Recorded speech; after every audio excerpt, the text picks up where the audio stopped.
महापुराण की जो आदिनाथ की है, या तो आप अधिक संतानें पैदा करो ही मत, एक ही रखो, जिससे बंटवारों का कोई झगड़ा टंटा ही न रहे। और किया है तो हर पिता को भाई अपने बेटों को अपने जीते जी अपने हाथ से बंटवारा करना चाहिए।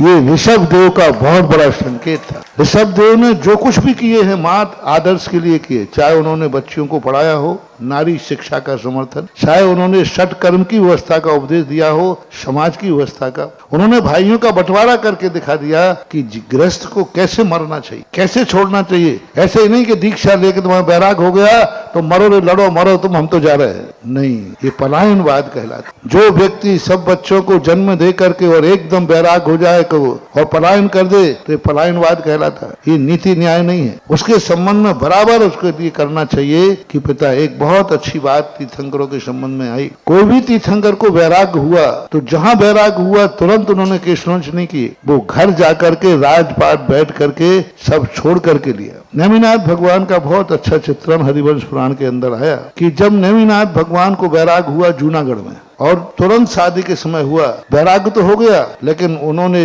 गिरनार के ऊपर नहीं गए, तुरंत रथ लौका करके द्वारका गए। द्वारका के राजमहल में जाकर के सबके प्रति क्षमा याचना की, क्षमा भाव किया। फिर उनकी जो पालकी उठाई गई वो द्वारका से उठाई गई, जूनागढ़ से नहीं। जूनागढ़ ने जनवासा या बड़ा, वहां से पालकी नहीं उठी, द्वारका से जाकर के वो लोग गए वहां पर और जाकर सबसे क्षमा याचना मांगी और फिर उसके बाद जाकर के संबोधन किया। उसके बाद जाकर उनको, इसका अर्थ है कि उनको तो वैराग हो ही गया था, लेकिन उसकी एक व्यवस्था है, क्योंकि आप एक राजकुमार हैं, आप एक राजा हैं, आप युवराज हैं, आपके पास उत्तरदायित्व है। या तो उत्तरदायित्व कोई लेवे नहीं, और उत्तरदायित्व लिया है तो किसी को सौंपे बिना यदि उत्तरदायित्व से विमुख होता है तो जन्म जन्मांतरों तक फिर कर्म ऐसी व्यवस्था बनाता है कि उसको उत्तराधिकारी बनाएगी नहीं, उसकी ऐसी व्यवस्था बना देगा कि अब तुम, क्योंकि तुम, इसलिए जब भी हो हर माता पिता को अपने जीते जी, बच्चों को अलग करो या ना करो, लेकिन अपने जीते जी उसका बंटवारा